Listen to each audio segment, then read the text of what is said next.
delegates to the world's Parliament of Religions, ladies and gentlemen, welcome to the afternoon session of the opening day today, the 11th of September, 1893. We now introduce you to Swami Vivekananda from India and request him to address us. Swami Vivekananda.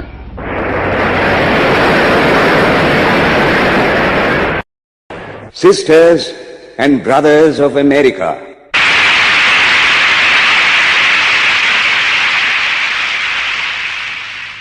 it fills my heart with joy unspeakable to rise in response to the warm and cordial welcome which you have given us.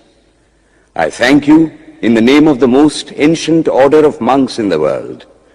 I thank you in the name of the Mother of Religions, and I thank you in the name of the millions and millions of Hindu people of all classes and sects. My thanks also to some of the speakers on this platform who, referring to the delegates from the Orient, have told you that these men from far-off nations may well claim the honor of bearing to different lands the idea of toleration. I am proud to belong to a religion which has taught the world both tolerance and universal acceptance. We believe not only in universal toleration, but we accept all religions as true. I am proud to belong to a nation which has sheltered the persecuted and the refugees of all religions and all nations of the earth. I am proud to tell you that we have gathered in our bosom the purest remnant of the Israelites who came to southern India and took refuge with us in the very year in which their holy temple was shattered to pieces by Roman tyranny. I am proud to belong to the religion which has sheltered and is still fostering the remnant of the grand Zoroastrian nation. I will quote to you, brethren, a few lines from a hymn which I remember to have repeated from my earliest boyhood, which is every day repeated by millions of human beings. As the different streams, having their sources in different places, all mingle their water in the sea, so, O Lord, the different paths which men take through different tendencies, various though they appear, crooked or straight, all lead to Thee. The present convention, which is one of the most august assemblies ever held, is in itself a vindication, a declaration to the world of the wonderful doctrine preached in the Gita. Whosoever comes to me, through whatsoever form, I reach him. All men are struggling through paths which in the end lead to me. Sectarianism, bigotry, and its horrible descendant, fanaticism, have long possessed this beautiful earth.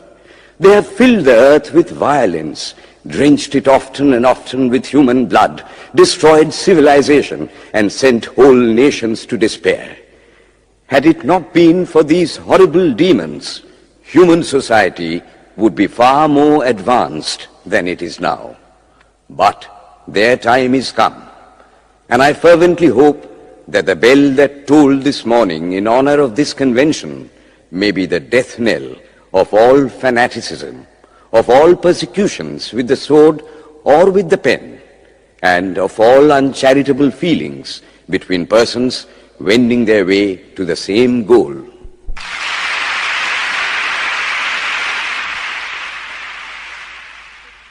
Ladies and gentlemen, on the agenda for today, the 15th of September, 1893, a galaxy of eminent speakers are scheduled to address us, and it gives us great pleasure to once again invite Swami Vivekananda to speak. His subject for today, Why We Disagree. I will tell you a little story. You have heard the eloquent speaker who has just finished say, "Let us cease from abusing each other," and he was very sorry that there should be always so much variance. But I think I should tell you a story which would illustrate the cause of this variance. A frog lived in a well. It had lived there for a long time. It was born there and brought up there, and yet was a little small frog. Of course, the evolutionists were not there then to tell us whether the frog lost its eyes or not, but for our story's sake, we must take it for granted that it had its eyes, and that it every day cleansed the water of all the worms and bacilli that lived in it with an energy that would do credit to our modern bacteriologists. In this way, it went on and became a little sleek and fat. Well, one day, another frog that lived in the sea came and fell into the well. "Where are you from?" "I am from the sea."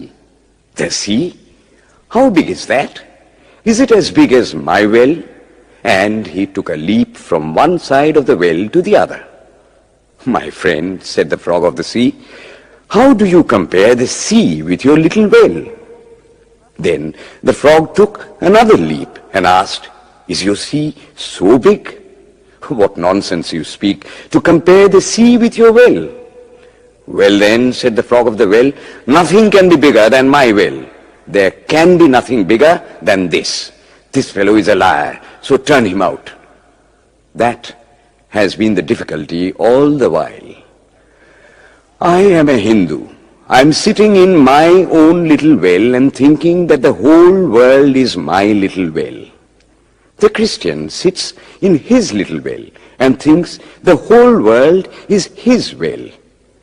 The Mohammedan sits in his little well and thinks that is the whole world.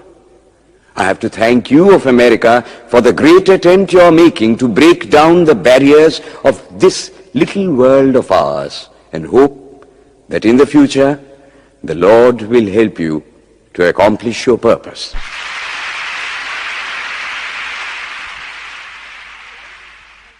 Delegates and friends, today, the 19th of September, 1893, is the 9th day of the World's Parliament of Religions. We have had the privilege of listening to many distinguished speakers from the world over address us on a variety of subjects. The time is at hand to now listen to the great monk from India, Swami Vivekananda, read his paper on Hinduism. Ladies and gentlemen, Swami Vivekananda. From the high spiritual flights of the Vedanta philosophy, of which the latest discoveries of science seem like echoes, to the low ideas of idolatry with its multifarious mythology, the agnosticism of the Buddhists and the atheism of the Jains, each and all have a place in the Hindu's religion.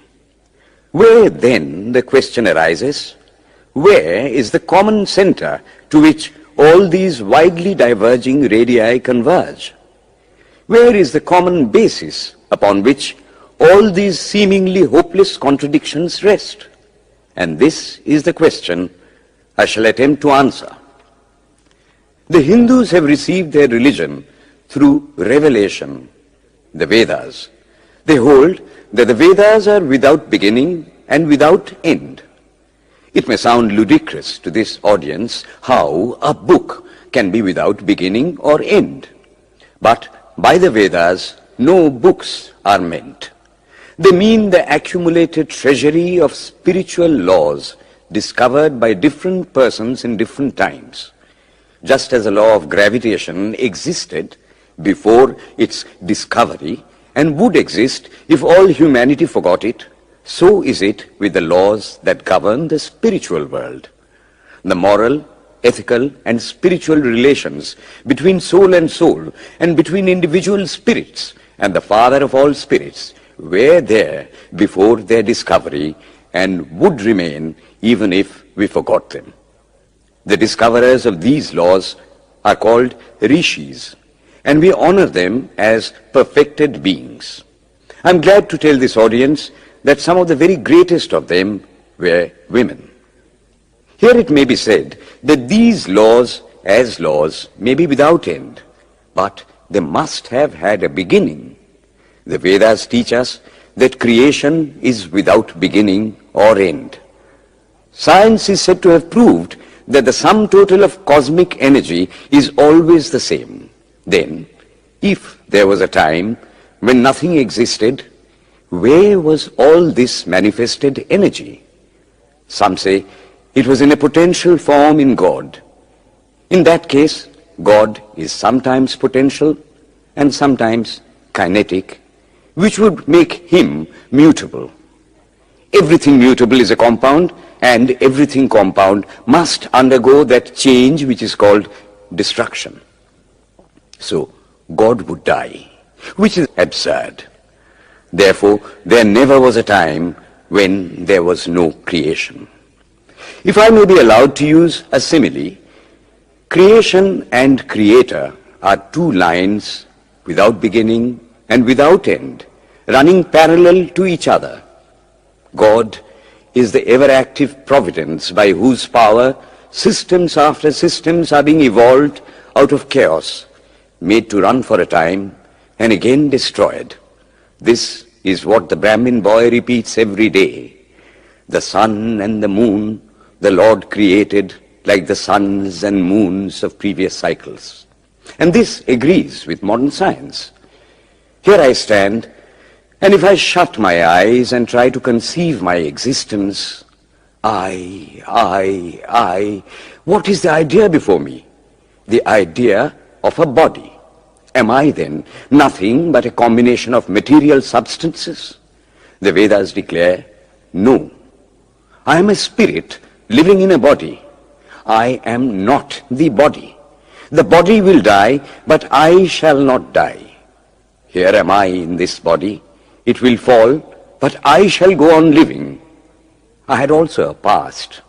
The soul was not created, for creation means a combination, which means a certain future dissolution.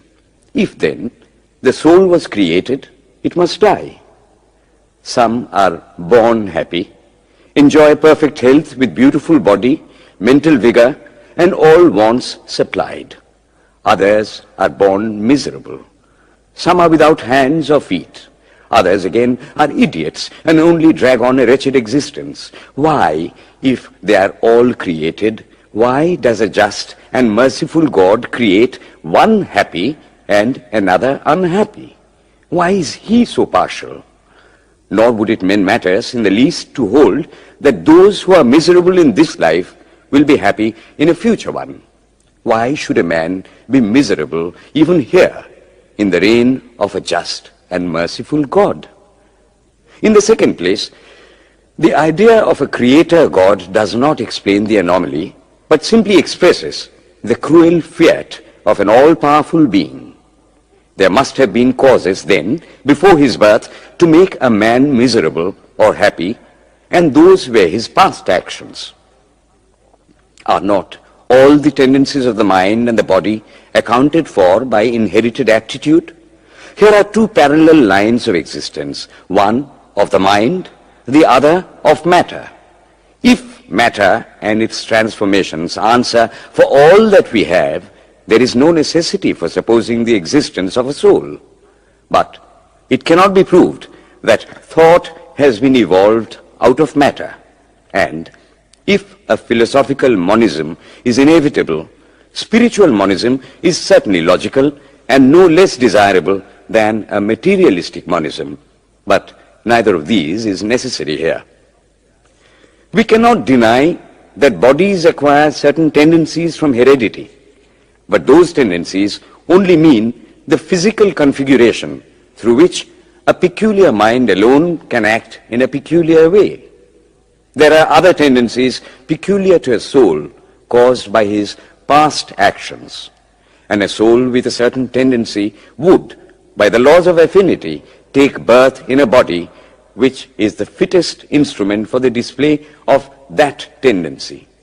This is in accord with science, for science wants to explain everything by habit, and habit is got through repetitions. So, repetitions are necessary to explain the natural habits of a newborn soul, and since they were not obtained in this present life, they must have come down from past lives. There is another suggestion. Taking all these for granted, how is it that I do not remember anything of my past life? This can be easily explained. I am now speaking in English. It is not my mother tongue. In fact, no words of my mother tongue are now present in my consciousness. But let me try to bring them up. And they rush in. That shows that consciousness is only the surface of the mental ocean, and within its depths are stored up all our experiences. Try and struggle. They would come up, and you would be conscious even of your past life. This is direct and demonstrative evidence. Verification is the perfect proof of a theory, and here is the challenge thrown to the world by the rishis. We have discovered the secret by which the very depths of the ocean of memory can be stirred up. Try it, and you would get a complete reminiscence of your past life. So then, the Hindu believes that he is a spirit. Him the sword cannot pierce, him the fire cannot burn, him the water cannot melt, him the air cannot dry. Is nowhere but whose center is located in the body, and that death means the change of this center from body to body. Nor is the soul bound by the conditions of matter. In its very essence, it is free, unbounded, holy, pure, and perfect. But somehow or other, it finds itself tied down to matter and thinks of itself as matter. Why should the free, perfect, and pure being be thus under the thraldom of matter, is the next question. How can the perfect soul be deluded into the belief that it is imperfect? We have been told that the Hindus shirk the question and say that no such question can be there. Some thinkers want to answer it by positing one or more quasi-perfect beings and use big scientific names to fill up the gap. But naming is not explaining. The question remains the same. How can the perfect become the quasi-perfect? How can the pure, the absolute, change even a microscopic particle of its nature? But the Hindu is sincere. He does not want to take shelter under sophistry. He is brave enough to face the question in a manly fashion, and his answer is, I do not know. I do not know how the perfect being, the soul, came to think of itself as imperfect, as joined to and conditioned by matter. But the fact is a fact for all that. It is a fact in everybody's consciousness that one thinks of oneself as the body. The Hindu does not attempt to explain why one thinks one is the body. The answer, that it is the will of God, is no explanation. This is nothing more than what the Hindu says, I do not know. Well then, the human soul is eternal and immortal, perfect and infinite, and death means only a change of center from one body to another. The present is determined by our past actions, and the future by the present. The soul will go on evolving up or reverting back from birth to birth and death to death. But here is another question. Is man a tiny boat in a tempest, raised one moment on the foamy crest of a billow and dashed down into a yawning chasm the next, rolling to and fro at the mercy of good and bad actions, a powerless, helpless wreck in an ever-raging, ever-rushing, uncompromising current of cause and effect, a little moth placed under the wheel of causation, which rolls on, crushing everything in its way, and waits not for the widow's tears or the orphan's cry? The heart sinks at the idea. Yet, this is the law of nature. Is there no hope? Is there no escape? Was the cry that went up from the bottom of the heart of despair. It reached the throne of mercy, and words of hope and consolation came down and inspired a Vedic sage, and he stood up before the world and in trumpet voice proclaimed the glad tidings. Hear ye, children of immortal bliss, even ye that reside in higher spheres. I have found the ancient one who is beyond all darkness, all delusion. Knowing him alone, you shall be saved from death over again. Children of immortal bliss. What a sweet, what a hopeful name. Allow me to call you, brethren, by that sweet name, heirs of immortal bliss. Yea, the Hindu refuses to call you sinners. We are the children of God, the sharers of immortal bliss, holy and perfect beings. Ye divinities on earth, Sinners, it is a sin to call a man so. It is standing libel on human nature. Come up, O lions, and shake off the delusion that you are sheep.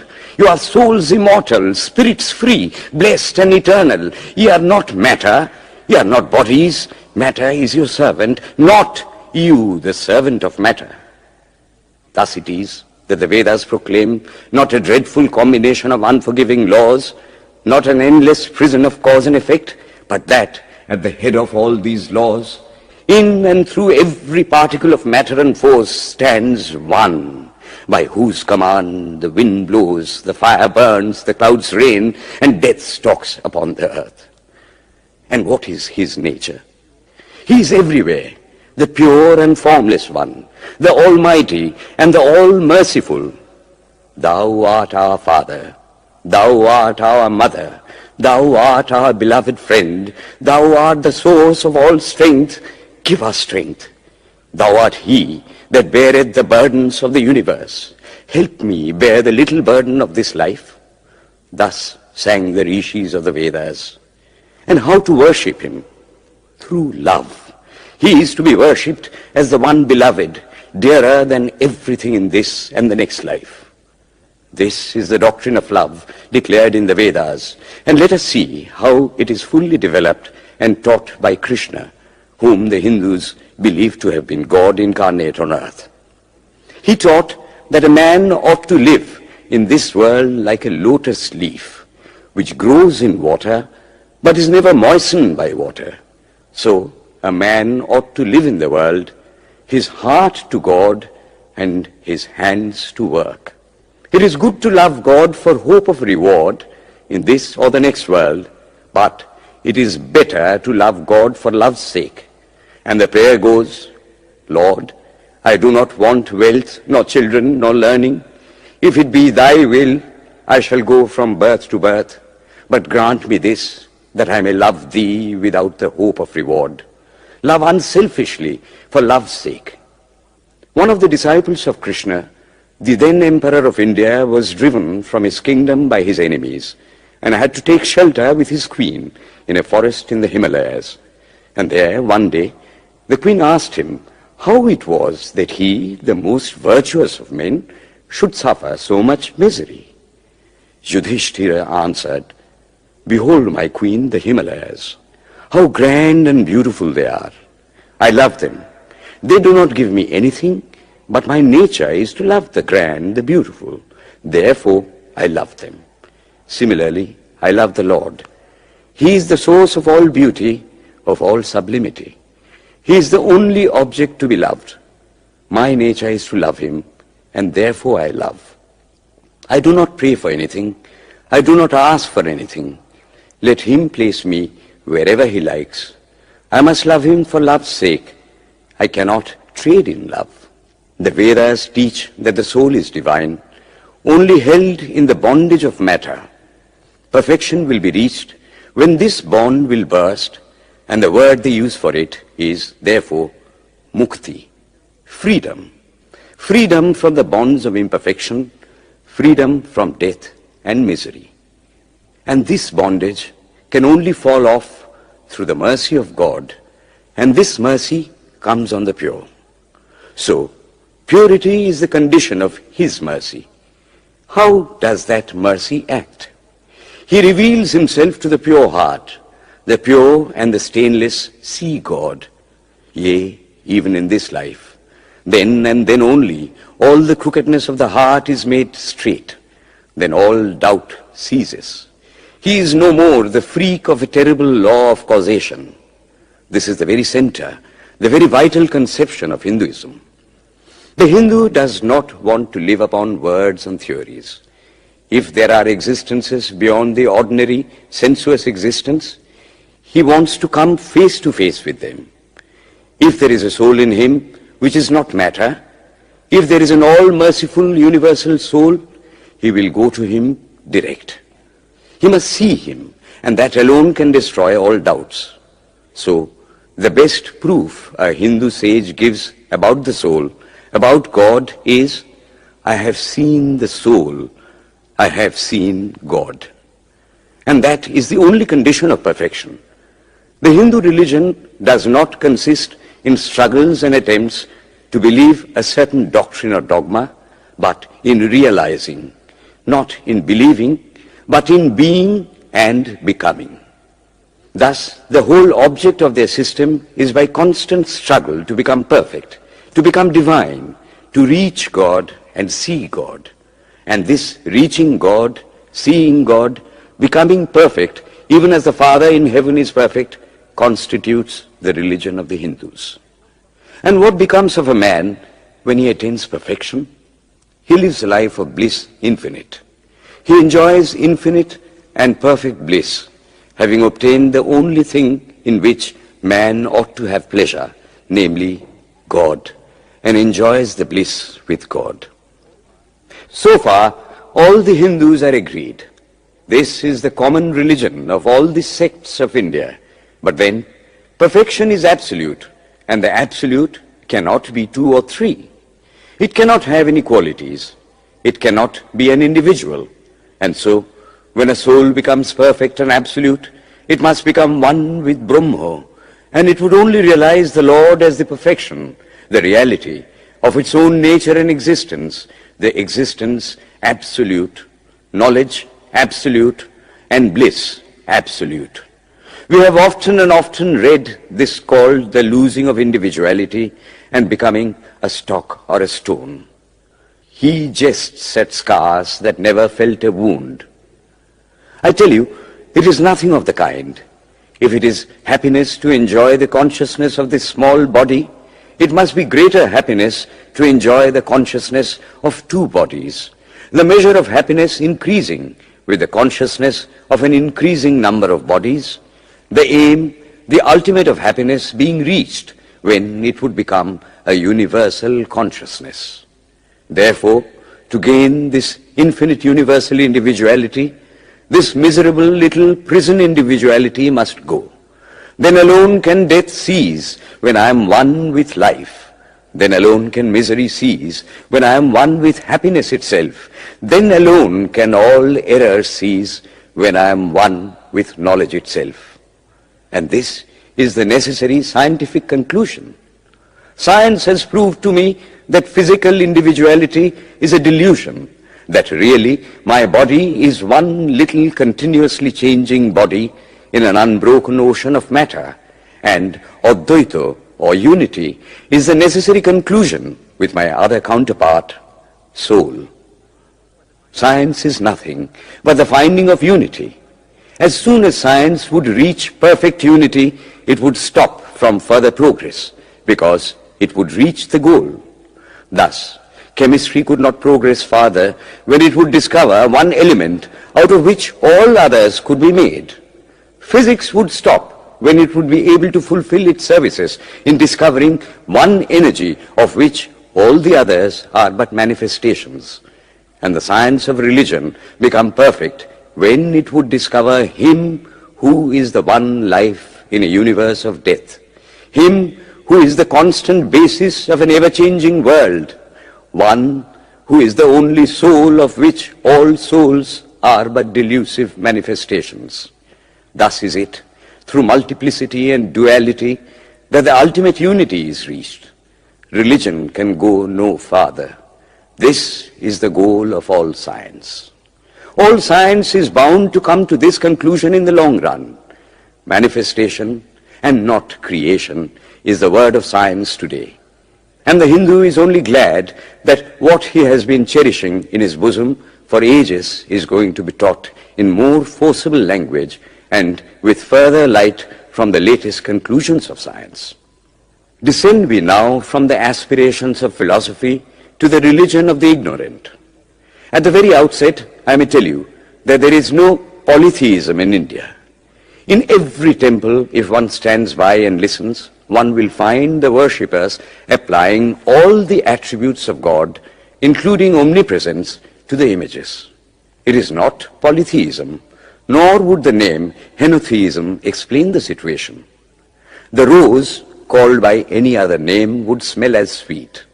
Names are not explanations. The tree is known by its fruits. When I have seen amongst them that are called idolaters, men, the like of whom, in morality and spirituality and love, I have never seen anywhere, I stop and ask myself, can sin beget holiness? Superstition is a great enemy of man, but bigotry is worse. Why does a Christian go to church? Why is the cross holy? Why is the face turned toward the sky in prayer? Why are there so many images in the Catholic Church? Why are there so many images in the minds of Protestants when they pray? My brethren, we can no more think about anything without a mental image than we can live without breathing. By the law of association, the material image calls up the mental idea and vice versa. This is why the Hindu uses an external symbol when he worships. He will tell you it helps to keep his mind fixed on the being to whom he prays.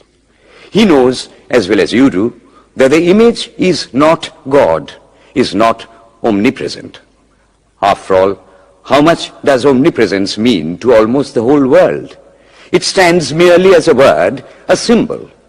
Has God superficial area?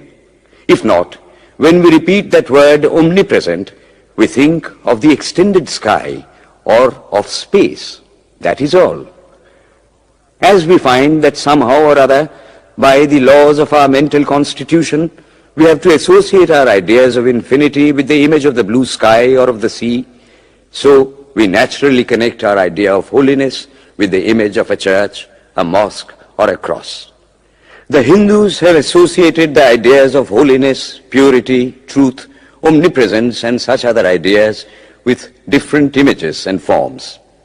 But with this difference, that while some people devote their whole lives to their idol of a church and never rise higher, because with them religion means an intellectual assent to certain doctrines and doing good to their fellows, the whole religion of the Hindu is centered in realization. Man is to become divine by realizing the divine.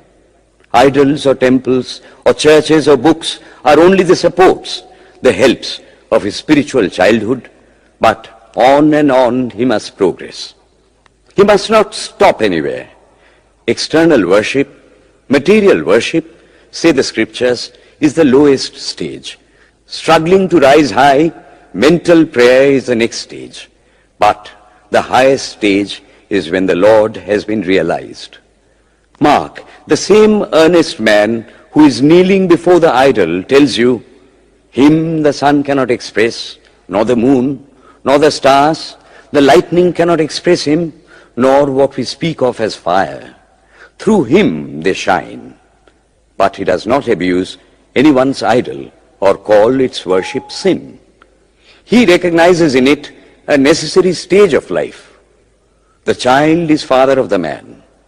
Would it be right for an old man to say that childhood is a sin or youth is a sin? If a man can realize his divine nature with the help of an image, would it be right to call that a sin? Nor, even when he has passed that stage, should he call it an error. To the Hindu, man is not traveling from error to truth, but from truth to truth, from lower to higher truth. To him, all the religions, from the lowest fetishism to the highest absolutism, mean so many attempts of the human soul to grasp and realize the infinite, each determined by the conditions of its birth and association, and each of these marks a stage of progress. And every soul is a young eagle soaring higher and higher, gathering more and more strength till it reaches the glorious sun. Unity in variety is the plan of nature, and the Hindu has recognized it. Every other religion lays down certain fixed dogmas and tries to force society to adopt them. It places before society only one coat which must fit Jack and John and Henry all alike. If it does not fit John or Henry, he must go without a coat to cover his body. The Hindus have discovered that the absolute can only be realized or thought of or stated through the relative, and the images, crosses and crescents are simply so many symbols, so many pegs to hang spiritual ideas on. It is not that this help is necessary for everyone, but those that do not need it have no right to say that it is wrong, nor is it compulsory in Hinduism. One thing I must tell you, idolatry in India does not mean anything horrible. It is not the mother of harlots. On the other hand, it is the attempt of undeveloped minds to grasp high spiritual truths. The Hindus have their faults, they sometimes have their exceptions, but mark this, they are always for punishing their own bodies and never for cutting the throats of their neighbors. If the Hindu fanatic burns himself on the pyre, he never lights the fire of inquisition. And even this cannot be laid at the door of his religion any more than the burning of witches can be laid at the door of Christianity. To the Hindu, then, the whole world of religions is only a traveling, a coming up of different men and women through various conditions and circumstances to the same goal. Every religion is only evolving a God out of the material man, and the same God is the inspirer of all of them. Why then are there so many contradictions? They are only apparent, says the Hindu. The contradictions come from the same truth adapting itself to the varying circumstances of different natures. It is the same light coming through glasses of different colors, and these little variations are necessary for purposes of adaptation. But in the heart of everything, the same truth reigns. The Lord has declared to the Hindu in his incarnation as Krishna, I am in every religion as a thread through a string of pearls. Wherever thou seest extraordinary holiness and extraordinary power raising and purifying humanity, know thou that I am there. And what has been the result? I challenge the world to find throughout the whole system of Sanskrit philosophy any such expression as that the Hindu alone will be saved and not others. Says Vyasa, we find perfect men even beyond the pale of our caste and creed. One thing more, how then can the Hindu, whose whole fabric of thought centers in God, believe in Buddhism, which is agnostic, or in Jainism, which is atheistic? The Buddhists or the Jains do not depend upon God, but the whole force of their religion is directed to the great central truth in every religion, to evolve a God out of man. They have not seen the Father, but they have seen the Son, and he that hath seen the Son hath seen the Father also. This, brethren, is a short sketch of the religious ideas of the Hindus. The Hindu may have failed to carry out all his plans, but if there is ever to be a universal religion, it must be one which will have no location in place or time, which will be infinite like the God it will preach, and whose sun will shine upon the followers of Krishna and of Christ, on saints and sinners alike, which will not be Brahminic or Buddhistic, Christian or Mohammedan, but the sum total of all these, and still have infinite space for development, which in its Catholicity will embrace in infinite arms and find a place for every human being from the lowest groveling savage, not far removed from the brute, to the highest man towering by the virtues of his head and heart almost above humanity, making society stand in awe of him and doubt his human nature. It will be a religion which will have no place for persecution or intolerance in its polity, which will recognize divinity in every man and woman, and whose whole scope, whose whole force will be centered in aiding humanity to realize its own true divine nature. May he, who is the Brahma of the Hindus, the Ahura Mazda of the Zoroastrians, the Buddha of the Buddhists, the Jehovah of the Jews, the Father in heaven of the Christians, give strength to you to carry out your noble idea. The star arose in the east. It traveled steadily towards the west, sometimes dimmed and sometimes effulgent, till it made a circuit of the world. And now it is again rising on the very horizon of the east, the borders of the sun pole, 1,000-fold more effulgent than it ever was before.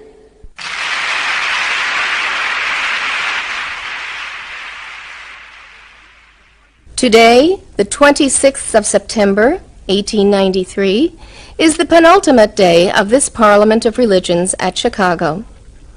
We have listened to engrossing discourses on the religions and theologies of the participating countries in these past 2 weeks. In continuing the series, Swami Vivekananda will now speak on Buddhism, the fulfillment of Hinduism. The religion of the Hindus is divided into two parts, the ceremonial and the spiritual. The spiritual portion is specially studied by the monks. In that, there is no caste. A man from the highest caste and a man from the lowest may become a monk in India, and the two castes become equal. In religion, there is no caste. Caste is simply a social institution. When Buddha was teaching, Sanskrit was no more the spoken language in India. It was then only in the books of the learned. Some of Buddha's Brahmin disciples wanted to translate his teachings into Sanskrit, but he distinctly told them, "I am for the poor, for the people. Let me speak in the tongue of the people." And so, to this day, the great bulk of his teachings are in the vernacular of that day in India. Whatever may be the position of philosophy, whatever may be the position of metaphysics, so long as there is such a thing as death in the world, so long as there is such a thing as weakness in the human heart, so long as there is a cry going out of the heart of man in his very weakness, there shall be a faith in God. Let us then join the wonderful intellect of the Brahmin with the heart, the noble soul, the wonderful humanizing power of the great Master.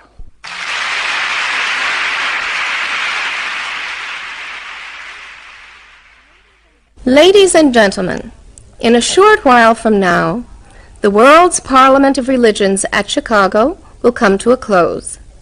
And this day, the 27th of September, 1893, will go down in history as a landmark for more reasons than one.